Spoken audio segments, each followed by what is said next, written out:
Hello, my friends. I hope you had a fantastic day every night, wherever you are. Today, I'm back talking about communication styles with Chris. Chris is a communication specialist, and he trains people. He sells online courses all about how to communicate your message more effectively. And we're going to be talking about how exactly to do that. So I'm going to stop talking, hand over to Past Me to conduct this interview. Thank you so much for coming back and joining me once again, and I'll see you in just a moment.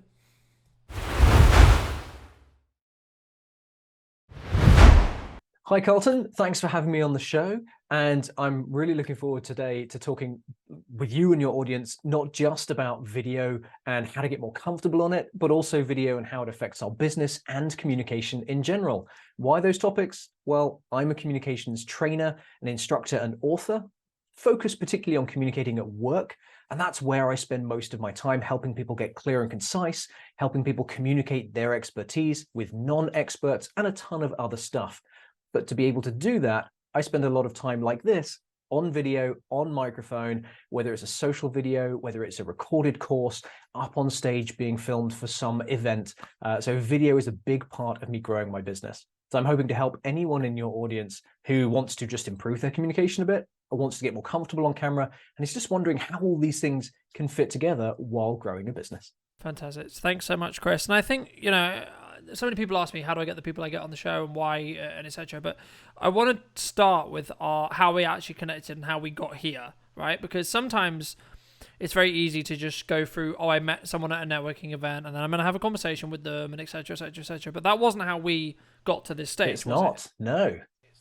So for the audience's sake, how did you get in front of me today, Chris? How did you get onto the show? How did we start building this wonderful relationship? I'm sure we're going to be able to connect with for years to come. It was actually through video on LinkedIn, and I went and looked back, and I couldn't work out whether you'd commented on something that I did or whether I'd commented on something that you did.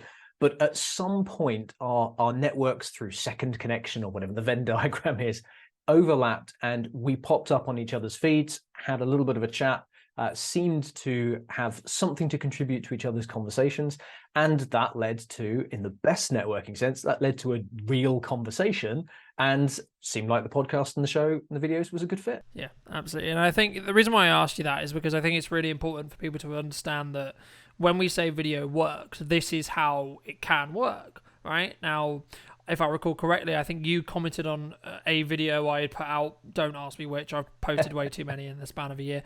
But that's where it came from, right? So, it's one of the best, most powerful ways to go outside of your quite easy to attach network, I guess would be the point.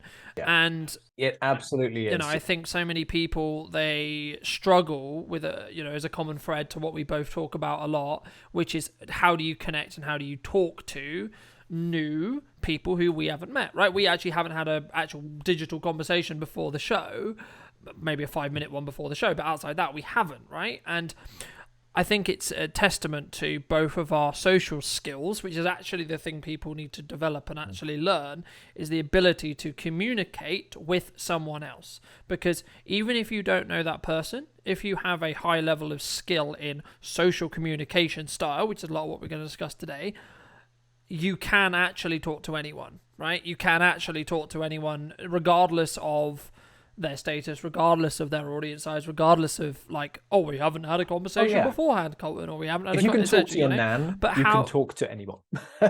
But it doesn't make it easy. Being able to do it, being able to get to that outcome, it isn't just one step.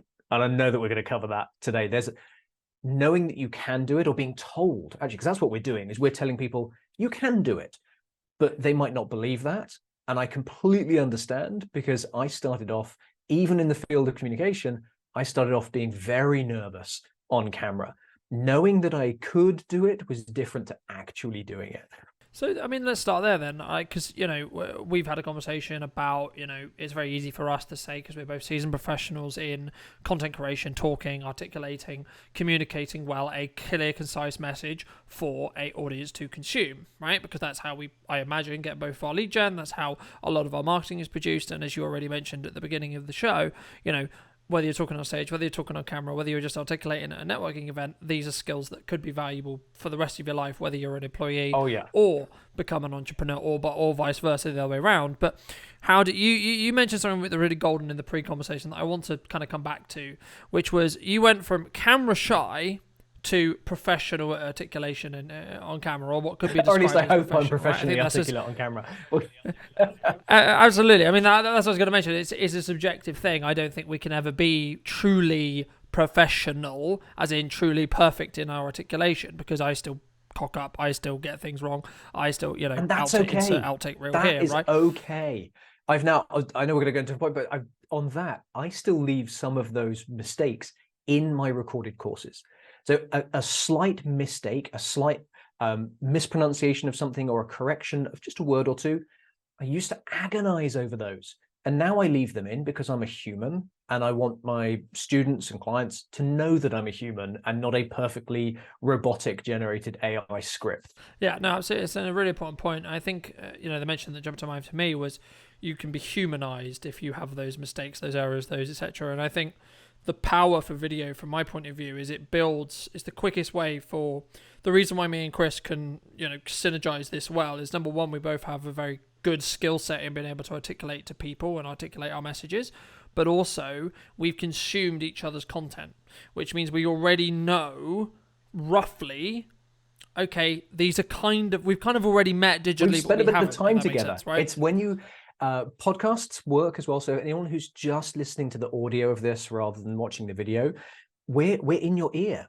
we're in your head. You're sitting in on a conversation between Carlton and I, and that is a really, really good way to build a relationship, particularly with a client base. And as you just mentioned, having watched each other's videos, you get a sense of how somebody is, with one caveat: as long as it's a real, genuine person and not, "Hi, this is Chris, the recorded version, and I'm all on camera mode, and it's nothing like I am in real life." That is not trust building and getting to know someone. But if it's a real conversation, and a lot of your stuff is sort of behind the scenes, you've got like something will jump in on one of your videos. You were talking at a client site, and there wasn't a really obvious setup or a hook at the beginning. It was just the middle of a conversation, which by itself is a hook and intriguing. And it was you talking about, how are we going to edit? How's the client prepped? What are we going to be doing with them? And it was interesting because it was actually seeing how you work with your clients. And there's no better way to demonstrate your credibility, your trustworthiness, and whether someone's going to like working with you than actually seeing you doing your job in the field in the moment.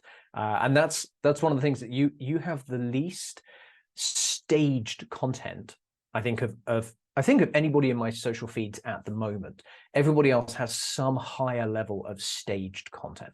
I think stage content is important, but I think it's about the balance, right? I think for me, the first thing I did when I started looking at content was, right, am I completely content with who I am, right? I swear in content. That's not going to be cool with everyone. My views can be quite polarizing in some ways. That's not going to be cool with everyone, right? That's cool. And, I was having a conversation with my business partner for the second business the other day about this. And it's like, well, not everyone is going to synergize. You need to understand that your tribe will love everything about you, and you shouldn't twist and adapt and, oh, I shouldn't swear because it will upset people, or I shouldn't, etc. If you would naturally do it, then I would say you shouldn't twist yourself into that shape, because otherwise you become that character, you become that kind of pantomime horse, so to speak. And you have to remember it. It's why people get caught out in lies, because they have to remember them. It's really easy to remember the truth. And if you turn up as you are, you don't have to fake anything. We always put on slightly different personas. I would put on a different face at a funeral or a kid's birthday party. There's a different version of Chris that turns up, but it's still the real me. I've just perhaps make fewer jokes at the funeral, or more, I guess, depending on the on the type of situation it is. And at the kid's birthday party, I'd leave more of the adult humor at home and make it more kid friendly. So being true to ourselves is really important. And that's got to come across on camera, particularly when you're at work. And it was one of the biggest pieces of feedback I got early. I still get it sometimes from friends and previous clients and current clients, is On video now, they now see me. But the comment that came a lot at the beginning was that, where's your personality gone? Like, your videos, your content is good, the words are good, but it's not you. It really doesn't seem like you. And the people who knew me felt there was a big difference between how I was showing up on my videos, which was like this. I was very ramrod straight and very robotic and almost as though I was reading a teleprompter, even when I wasn't, to what I do now, which is laughing at my own fumbles and being far more active. I talk a lot with my hands, and that becoming me on the camera helped people get to know me better, which brings us back to that earlier point of getting to know each other through video and the value that that provides. Yeah, and I think there's a difference between being authentic and then having social intelligence. I think there's a very big difference between the two, right? What you were talking about there when it comes to the birthday party or the funeral is having social intelligence. It's not about, I'm going to dilute myself, right? Like, I've said to friends of mine, what you see on camera is an energized, supercharged version of me, right? I'm not like that 24 hours a day, right? Some days I probably am, but 95% of the time, that's only for on camera, because I can actually be very methodical and etc., especially when I'm editing and stuff, and I'm not in that entertainment or the the educational mode.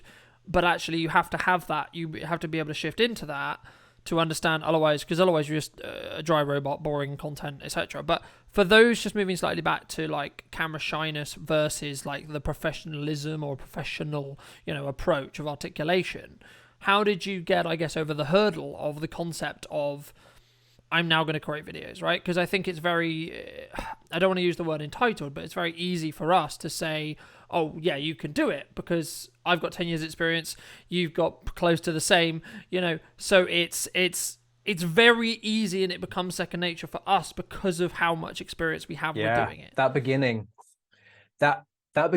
was tough. How did I get over the hurdle? Well, it took me about a year of mentally psyching myself up and doing tiny little bits and hating it before I finally realized that the only way I was going to get better, and better in terms of quality and comfort and ability, was to do it. Not to do it once, but to deliberately appear on video as many times as I possibly could, deliberately focusing on small incremental improvements each time. And the way I did that was not to say, okay, I'm going to start a YouTube channel, which I did, not with the intention of growing it. I started it with a totally different purpose for content creation. Happy to talk about that another time, but it's all about repurposing content. And I said, well, what I need is repetition, high repetitions of being on video. I could try and create a 30-minute video, and that's going to take a bunch of time to prepare, record, edit, and everything else. And if I do that, I've only done every piece of that one time. Yes, it's 30 minutes of video time, probably from 30 hours because of the pain of retaking and trying to do it and so on. But it's only one time of setting up, preparing, doing the filming, the editing, etc. So what I chose to do instead was 1-minute videos. And I said, what can I do that would be high repetition but value? And because we don't have huge attention spans anymore, I said, okay, 1 minute or less for tip videos for communication skills. So I spent about half an hour just saying, all right, what are the areas that I'm going to work on for my clients? What are their problem areas? How to talk to executives, how to give a status update, run a meeting, write an email, etc. What are my 10 tips for each one of those? And then I will record a 1-minute video saying, what is the tip? Why is it important? What happens if you don't do it? Tell them how to do it and give an example. And it had to be really, really, really fast. And it meant I didn't have a lot of time to make mistakes. Or if I did, I'd only ruined 1 minute of video. I hadn't ruined 30 minutes of video and starting again. And I did 150 videos in a year. And I knew it was going to take a long time. I psyched myself up for a year. I then did 150 videos in a year. And from beginning to end, the difference is incredible. None of them are TV quality. None of them are super brilliant. I would not win any awards. I'm not saying this is the best example of it, but I do say, anyone listening to this, go back, go and look at my early videos. They're embarrassingly bad, and look at the progression over the year to where they ended up. And if that's what someone can do in a year just by getting a little bit better each time, then imagine how good they'll be in another year and another. And that's how I got over that problem. And it was really painful at the beginning in lots and lots of ways. We can talk specifically why, but that was how I did it. I got on and I did it. I did it a lot. High repetition, short videos, get them out there, go through that process multiple times. No, I really love that, and it reminds me of a piece of advice I always give to coaching clients when I'm starting them on their video journey, which is do 10 videos talking about whatever you like, then do 10 videos after that talking about something relevant to your business, e.g. pain points, etc., and then actually post those to get feedback. Right, the point of doing those is not to be this Oscar-winning performance. It's to actually start gauging what works, what do your audience care about, and then you can start having data to actually analyze. Okay, I'm now going to articulate about XYZ topic because it's why I know what people creating content is a big pain point. Actually, the concept of creating it is a big pain point. How do I know this? Because I did a load of content talking about a load of different things, and the ones that got attention, the ones that got views, or the ones I got feedback from clients from was those three. Yeah, it's right? getting that live feedback. And what you're talking about there is it's really good for identifying where your business can focus. If I put out 10 different 1-minute videos and I get a huge reaction to one of them, well, guess where I'm going to spend a bit more of my time? Creating content that maybe could be sold. That's the area. There's another piece to putting lots of content out there is I had this, and every person I know who's gone through that video trauma barrier, and they've got through that barrier, has said when they started putting content out, not a single person said that was bad quality, your audio wasn't great, that's not super professional. What people comment on is, that's a good idea. I didn't know that. Can you explain more about this? And the reason being, and I'm certainly not the first person to say this, content is king, and content trumps quality every time. Put out low quality stuff with the intention to get better, but put it out there. People are not going to slam you for it. People will listen to the value of what you're giving them. Content is king. I think the only time where this might be slightly different is if it's what you sell, right? That's the only time where it's different. Now, if you're a videographer, there is a level of expectation for you to know and how to light and how to make it sound good and how to make it look good, right? But that's your product, right? That's what you're selling. If that isn't the case, then it doesn't matter. I completely agree with you. But even when you are saying that, because I hear this from camera ops all the time, oh, I can make it look and sound good, but the idea of me sitting down and saying anything on camera is terrifying. And I said, well, you're going to find, I get why you're coming from that perspective, but you're going to find it very difficult because you can't coach your clients or your people you're working with on set through that process because you can't do it yourself. So everything that I coach and teach and articulate, I've done to the point of not perfection, but to the point of I know what that's like. I know what it's like being on a podcast because I run a podcast. I know what it's like being interviewed because I've been interviewed. I know what it's like interviewing because I interview, right? I know what it's like setting up cameras because I set up cameras. And not just once. It's lots and lots of times. Yeah.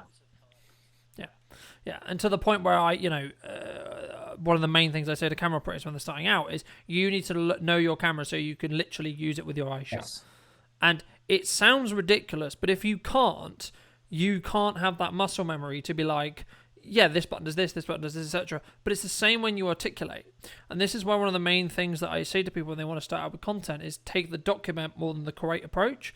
Because if you document more than you create, you're creating a huge amount of volume that gives you, as I said a little bit ago, gives you a lot of different pain points very quickly, right? Because it allows you to say, because you're not even going to think about creating the content, right?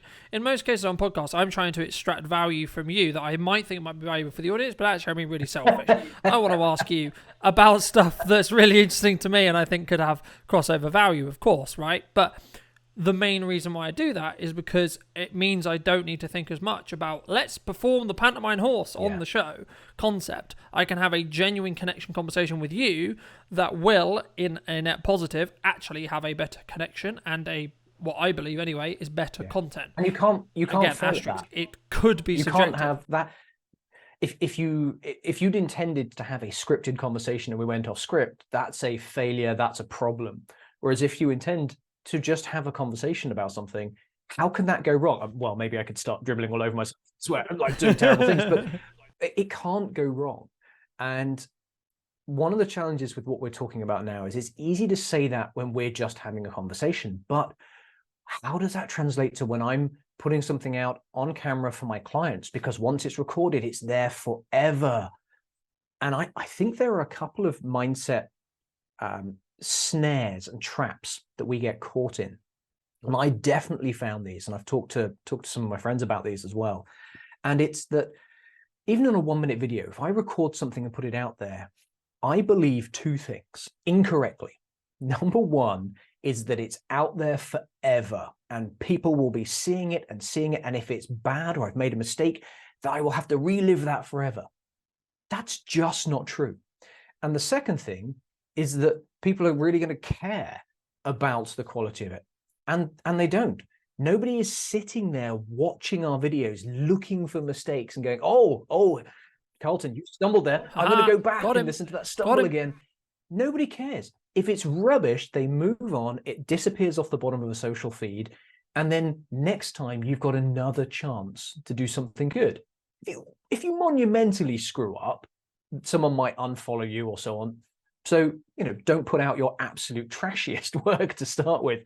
But nobody's sitting there rewatching that moment where you misspeak a word. Nobody's watching that time and time again. They don't care. It's not interesting for them. But we get trapped in this belief that it's always out there and people are going to rewatch our mistakes and they'll be there forever. It's just not true. Just not true. Yeah. No, I completely agree. And I think it's, I think we can get in our own heads about it sometimes where, let's be honest, right? Lifespan of social media, depending on the platform, is anywhere from 2 days to 3 weeks. At best. Right? Yeah. Probably not much more, right? To be honest, right?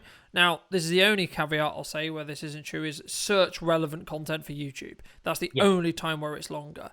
But even then, for that kind of long form conversational, educational piece or etc., it should be more structured and more planned and more, more practiced than, I just had a great meeting with Chris. We had a great conversation. Here's some takeaways that you might find valuable. Cool, fantastic. And that's just a quick tip for anyone who's having a lot of meetings. Either document the meetings through a camera system like this, or just put your phone on the screen and record your own POV. There you go. You got content. Can we stick on that for a moment? Because that is such a good way to get into doing short form video. And it's think of just to give an example, if you've come out of a meeting with a client, anytime that you're excited or enthused about a topic connected to your work, imagine you were telling somebody who's also excited about that work, whether it's a colleague or a peer or a friend who really supports you, and then basically video call them, but just video call your phone. And you can even start it with their name, have an actual conversation. Hey, I just found this thing. Really want you to hear this. I learned these 3 things in the last couple of minutes. I wanted to let you know it's 1, 2, 3. Really, you should check them out. I'll tell you more about it another time. And stop. That's a social post. It's a hook. It's valuable information. It's genuine enthusiasm. And if you would call your friend and be excited about that, do it. Call them, but video call yourself, record on your phone. Then you can send it to them. And you can use it as your social post. And it gets you comfortable recording short videos. Even if you don't share it, you get comfortable recording those short videos. And it's a great way to start breaking that fear. Yeah, I think it's about, a lot of what we work with when we work one-to-one with clients is about building that habit of content creation as a whole, right? Because everything we discussed with content creation about building trust and increasing the brand awareness, increasing your understanding, increasing, etc., all these things, it only comes from the consistency of doing it. It's not a one video and then I magically made 15 million more pounds. Fantastic. First video going viral. We're not very rare. Well, it's not even whether it goes viral or not. I think it's the principle, in 2012, before that, you could do a promotional video and it would legitimately create revenue out of thin air for you because it was a new, wow, shiny concept thing that no one had ever done before and it was all this thing. But I hate to be the bearer of bad news. At the time of recording, we're at 2023, right? So the world has changed, right? The idea of doing video is becoming easier and easier and easier and easier and easier and easier. And with the advent of technology in regards to like phones becoming really good and the ability to, it was a couple of iPhones ago where you could basically film something that was all in focus and then in post-production you can make it look cinematic, e.g. blurry background, which is the main thing that people say is a cinematic quality.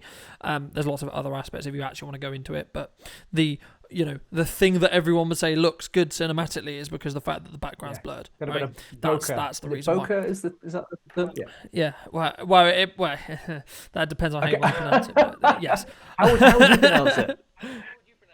I pronounce it Boka. boka because it comes from from my understanding, it comes from the Japanese word in that respect. But I'll leave resources. I'm not going to try and pretend something I understand at great length. I have Wikipedia for this, so it's linked in the description below Yes, if you're interested.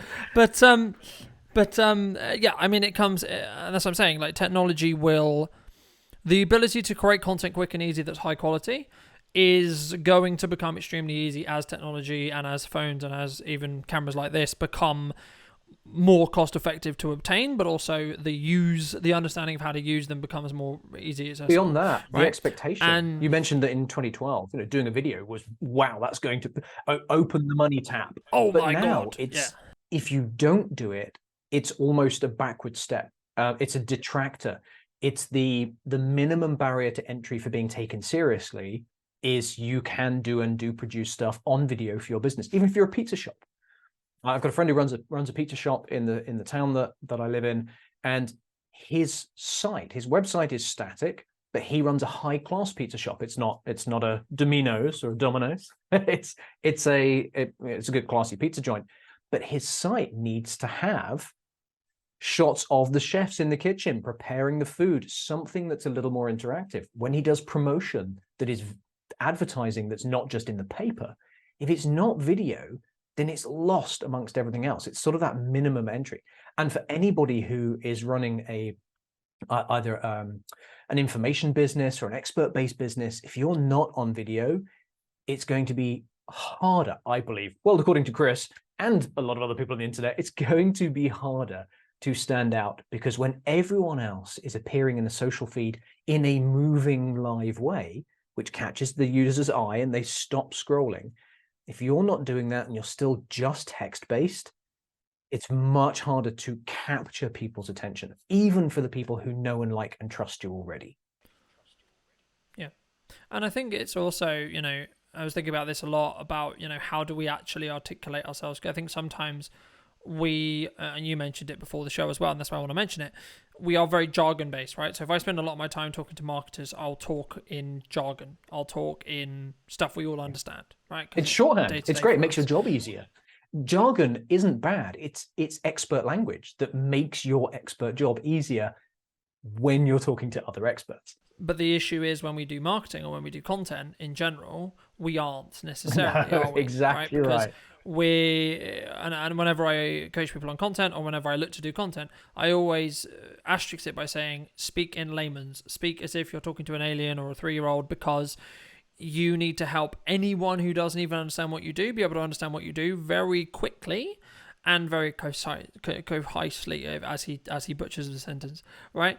And for those who maybe struggled at that, including me right now, how does one do that? Because I think that's an easy thing to do once you're practiced and once you're seasoned, but it's not when you're, oh my God, Chris, I've got to do cameras, oh my God, I've got to do microphones, oh my God, I've got to then talk, and then I've got to be articulation, and I've only got a minute, and oh my God. Blah, blah, blah. How to avoid jargon? It's the ultimate question. And so I teach this. So if anyone's listening and is really interested in, come check me out. Happy to have a chat.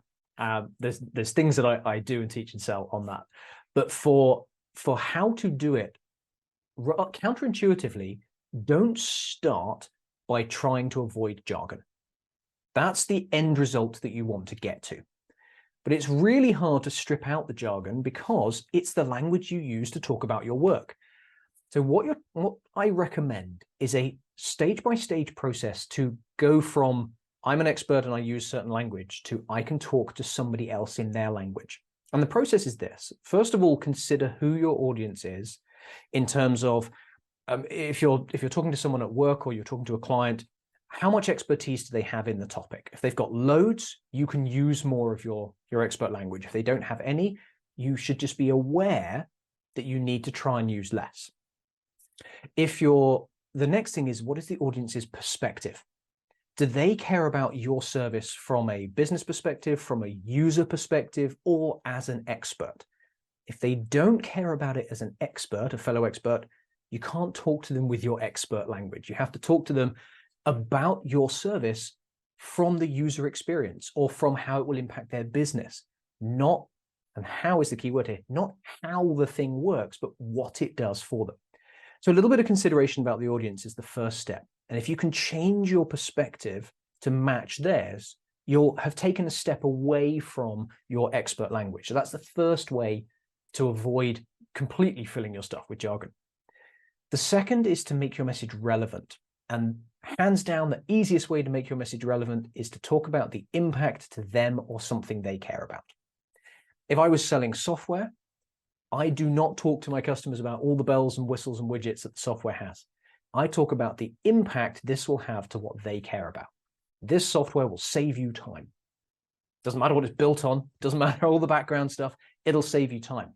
That's the impact to them, it's what they care about. And when I say something like that, it'll save you time, it'll take less effort, it'll take less money, or the outcome is going to be faster, quicker, better customer satisfaction, there'll be some better engagement result. All of those words are not jargon. Those are words we all understand. So by talking about the impact from their perspective, I naturally strip out so much of the jargon about my work, because I'm not talking about how my thing works, how my widget works, how my service works. I talk about what it will do for them, what is the impact to the outcomes they care about. And that uses common language. There's a bunch more as well, but do those two things, consider the audience's perspective, and then talk in a way that is relevant to them. And relevance is impact. How will this impact you? You're going to strip out most of what your expert language is, because you stop talking about how and you start talking about what, which is also what we should be doing in marketing, and not what we should be. How it is, that's internal to us. We bring the magic. But I think it brings up a really powerful point of view, though, which is like one of the main reasons why we make purchasing decisions in the way me and you do, and everyone else listening and everyone else on the planet, is that emotional connection of how does this product or service provider make me feel when I actually articulate or work with them, right? And I'm so glad you mentioned pain points, because something which I always start with when I look at someone's marketing campaign is, right, okay, so you provide this service, this product, this solution, okay, so what's the pain point related to that? What's the issue? What's the concern? What's the challenge that you help overcome? It could be money, time, energy, resources, processes, etc., etc., etc., etc., etc. There's 1,000 different things depending on what the service or product is. But when you get very clear on what you sell, the ability to be able to sell it becomes very easy. But also by doing that, you're going to naturally say to a load of people, actually, you're not for me.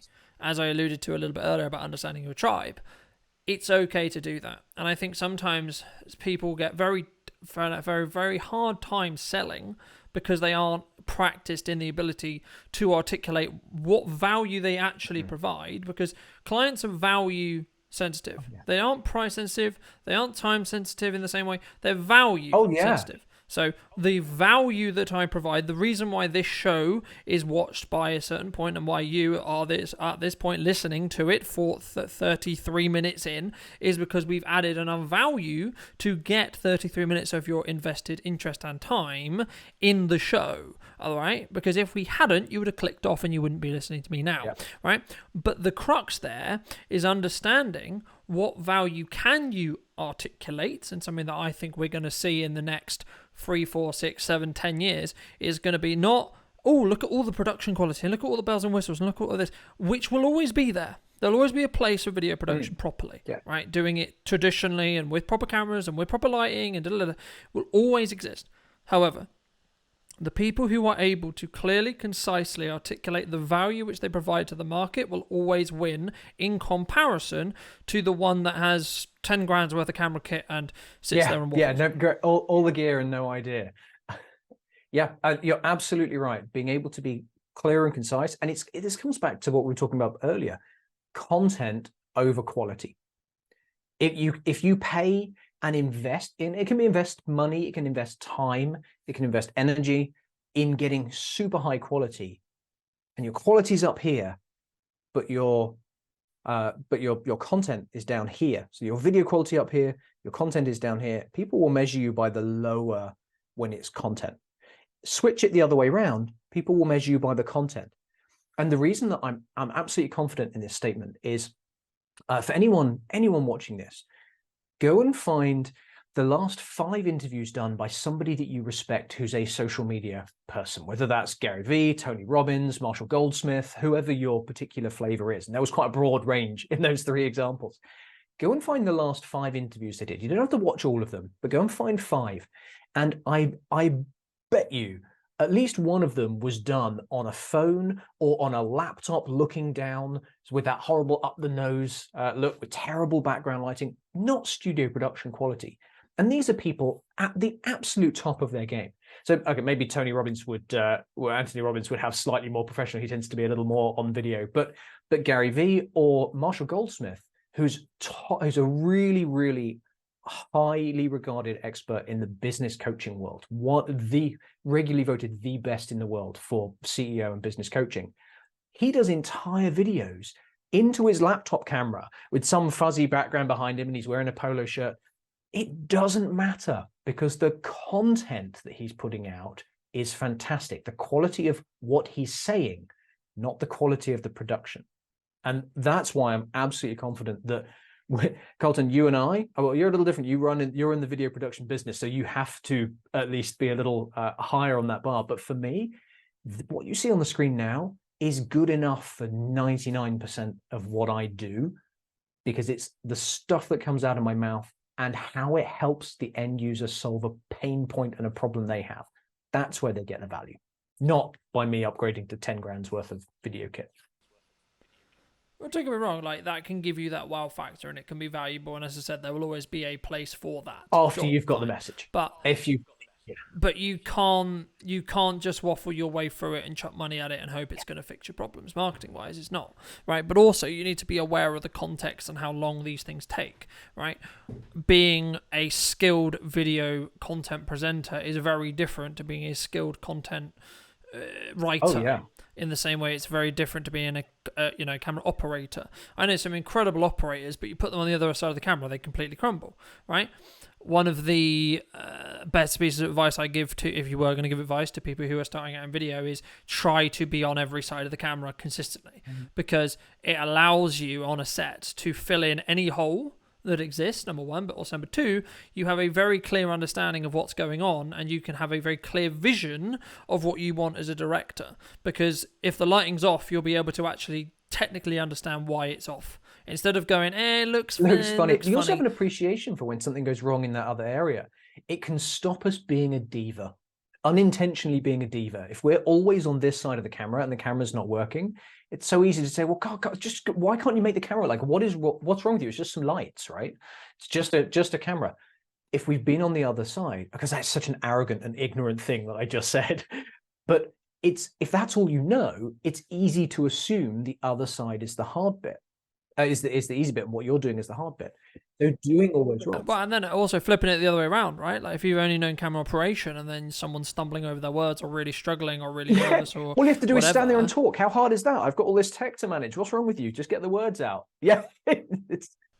Absolutely, you know, and that's one of the main reasons why I try and push operators to be, even for short periods of time, being on the other side of the lens and talking into a lens and talking to people on camera, because you need to be able to fully empathize with your client. Yeah. Because if you're going to put them through an interview, well, there seems to be one or two realities. Either option one, you have to have someone who can, or option two, you need to personally be able to do so. And I think that so many people shy away from it because they just want to make pretty pictures, so they just want to be an operator or researcher, which is fine. But if you don't have that context, you're going to be less valuable than someone who does, right? As I say, one of the main reasons for me is I'm very malleable when it comes on set. I can go from troubleshooting a camera to troubleshooting a piece of sound issue to moving a light around because it looks odd, and then simultaneously then in 2 seconds later sitting down and interviewing someone in the span of 3 minutes. And that's why I'm able to run the sets the way I run them, because I can, as I say, I can fill in those holes where needed, and it's a skill set that I think a lot of people should do. And I think so many people get into a false sense of security around, for example, keynote speaking. I'm incredibly good at speaking on stage, but I can't talk on camera. Actually, you should be doing all of the above. How would you recommend? Because once you can... Well, I completely agree with what you're saying. And the advice you're giving makes a lot of sense in a studio environment. So there's multiple people, there's actual cameras, not webcams. How would you adjust that advice for anyone who is working out of their own home. They spend their life working through a webcam. They might be on a Logitech or whatever, other brands are available. Yeah. How would they be able to get that experience of lighting, camera, sound while it's just themselves? So well, one of the first piece of advice I would give is like just physically move your laptop around. Walk around your house with it in your hand, pointing the webcam at yourself, and watch what happens. Okay, so if a window is in relationship to me, there is a window behind me, right? I'm only able to light myself effectively because I have artificial lighting. If I turned off this lighting, I would just be a kind of you don't need to know who I am interview from slightly a blurred TV, out face, right? whistleblower on the camera. And it's because you technically would want to light it, that you would want to face it this way, right? So I would be facing towards the window and the window would be lighting me. But the best piece of advice I would give in answer to your question is just get very familiar with your setup and how you use it and where to look. Because one of the key things is we'll instead of looking at the cameras like this, we'll be looking down at Chris like this. I'm having a conversation with you, Chris, fantastic. But the problem is for Chris, until I look here, I'm not making eye contact with him.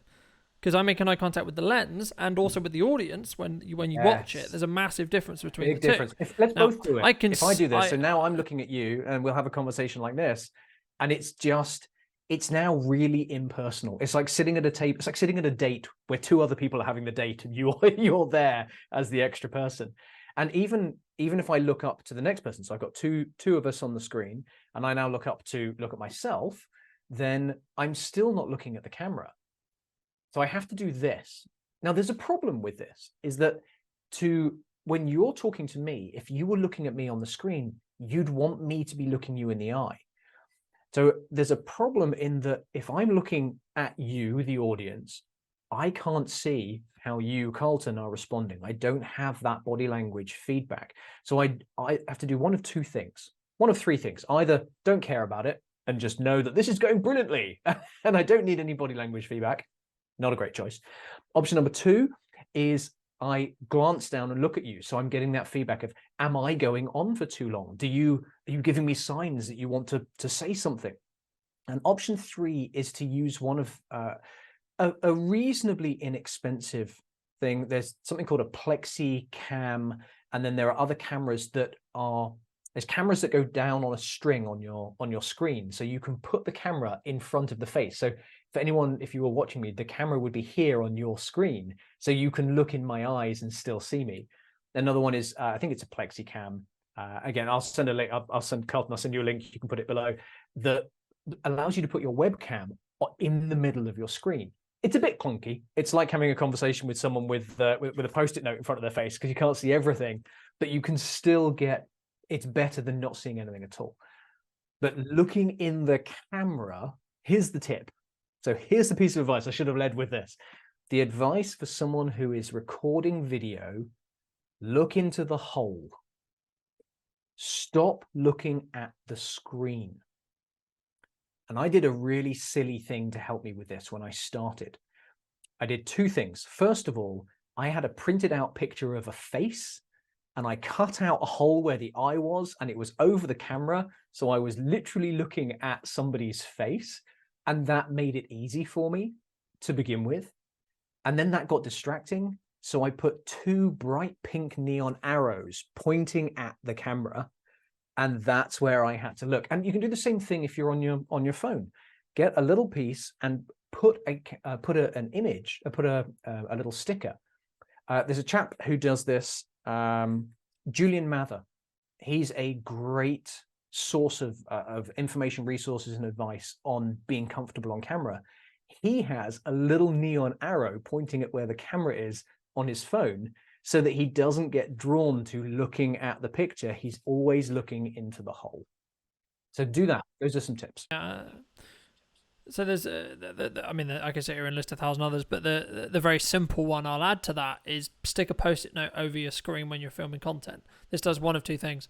You can't physically see yourself, so you're not going to look at yourself. Number one, you'll be drawn back to the lens. And then number two, you will actually be able to refer to your notes quickly. So if you're doing what we would call a jump cut video, where you articulate a point, look down at the notes, articulate another point, articulate the note, etc., you can do that because you can quickly, and you can slightly see it anyway. So for example, I can see, because I've done this enough, and when you get practiced, I can also see what Chris's reaction is through my peripheral vision, because he's on a massive monitor over here that I can see, but he's also on my main screen down here.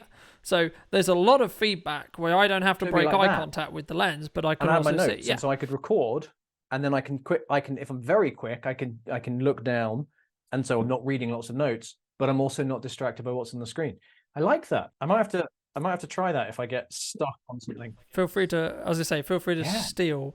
But it's a really, really powerful technique that you can use when you're starting out. I mean, obviously then as you go into production level, there's lots of other things you can do. But initially, I think if we break those barriers down, it's why people are then going to do it more than, oh my God, it's overwhelming. Oh my God, I can't do it, etc., etc., etc. And then you can start building that momentum of actually, okay, well, maybe I could do something on a live stream, or actually I could do something that actually then goes on YouTube, or actually I could maybe consider doing a video production of some description, or maybe should I play around with, my friend of mine's photography camera that can do video, for example, right? And all these things, which all of our video professional people have done, and that's where we all started, right? And then you learn all the other things, and then you eventually end up in more kit and so on, and you ladder up, etc. Incrementally as well. Get more expensive. Can I take a moment to talk about scripts and teleprompters? There's a debate. For anyone who's recording a course, anyone even just doing short videos to go on social, there's a piece of advice that I disagree with quite strongly from experts in video. And they say, don't use a script, just have a couple of bullet points so you know what you're going to talk about. That is great advice when you are comfortable doing that. The problem with that advice is what we talked about way back at the beginning of this conversation about 10 years of experience, you forget what it's like at the beginning. In the journey from being at the very beginning to being very comfortable on camera, part of that process for many people will involve writing a script and reading it out, using a teleprompter. If you are hearing advice that you shouldn't do that, here's my advice to you. Ignore it until you get comfortable not needing those things. Scripts can make you comfortable. Scripts can be a crutch, which is really valuable to begin with. And then as you get more comfortable on camera, you will probably find you don't need those scripts and you don't need that teleprompter. But if you feel you need them at the beginning, and that's what it'll take to get you on camera, use them, because you need to be on camera. Yeah, no, I completely agree. And I think it's, how I would best describe it is, scripts are, in most cases, a stabilizer, right? They are a stabilizer in the same way you had stabilizers when you learned to ride a bike, etc., etc., etc. You have learning plates when you learn to drive a car, so on, so on, so on, right? The caveat that I'll add here is if you're heavily talking about something with a lot of data that you can't get wrong because it's a data-led piece, then yes, it should be scripted. Yeah, that makes sense. Because unless you have a photographic memory and you can remember 15,000 statistics and you're not going to get them wrong, then but hopefully someone's not just going through that amount of data and they found a way to incorporate storytelling, visuals, and other things. Yes, absolutely. and that's what I was going to mention. I think as well, like, consider if that's what you're doing, is that the correct articulation or communication for the point you want to make? Yes, you should use statistics. Yes, you should use etc. But they should be the additional elements of evidence, facts to prove what you're talking about. There's a really nice example of that at the moment. Did you see it come out last week? The Apple sustainability report. So Apple, as big corporations do, have a set of sustainability targets for their green credentials. They released their report, but they released it as a video storytelling where the board of Apple had to give a presentation to actual Mother Nature. She turned up and really grilled them hard. And that was one of the best, love them or hate them, whether you're before Apple or not, that was one of the best examples of how to turn a dry, stat-based, data-driven topic into it was a 5-minute entertaining video that was informative as well. So if anyone hasn't seen that, absolutely check it out. The 2023 Apple Sustainability Report. It's a genius piece of storytelling. Yeah. And I think that's the really important point. And, it kind of leans back when I said about emotion, about purchasing decisions. That's those stories we tell. That's the reason why storytelling is important, because it is one of the main reasons why we're going to choose an Apple product. It's one of the main reasons why we're going to choose Coca-Cola. It's the main reasons why you work with Chris. It's the main reason why you work with me. Is because of that story, that level of emotional investment you have in our brands or in the brand itself. And I think that so many people, when they start out, and I am still gonna agree with the original camera operation. You know, the classic. You shouldn't have a script. You should have detailed notes, because it is better once, as you say, once you're experienced. There. In my view, it is better. It is, in my opinion, because you're able to articulate. You're able to come across better. You're able to come across more better, as your personality. But if you can never get to the point that you can do that without it being bad, then it's not helpful. As long as it's okay to use those tools, teleprompter, scripts and things, as part of the journey. And some people will stop there. They'll never get beyond being able to use a script and a teleprompter. Those are the people who aren't going to become video personality of the year. But for those who want to really get to the top of the game, being able to do it without a script is very important, just not at the beginning. No, absolutely. I think, I think sometimes we don't articulate the nuance of these things. Like everything, it depends on what you're doing and how you're doing it, and also how much preparation, legitimately, have you given yourself. Because if you're fully prepped, or maybe you don't need to be, right? Because a lot of what I talk about is what I talk about every week, every month, every year, right? So do I really need to prep? Like, did I prep for this podcast? Not really. Outside of checking the tech and no, I'm sorry, Chris, I didn't. I'll be honest, I didn't. And the reason why I didn't is a very important one, because I operate on a concept of, if I'm curious about it, likelihood some people in my audience are also going to be curious about it. So I do enough research to gain a gauge, and then I have a pre-show conversation where I go into specific nuanced detail of, okay, are these topics good for you? Are these topics going to be valuable for your audience? Cool. And then I let my curiosity do the rest, because that's the style which I've developed, and I trust on my ability when I'm in the interview mode to be able to ask the right questions and in some ways the probing questions, to get the value which I think is going to be the most valuable for this conversation.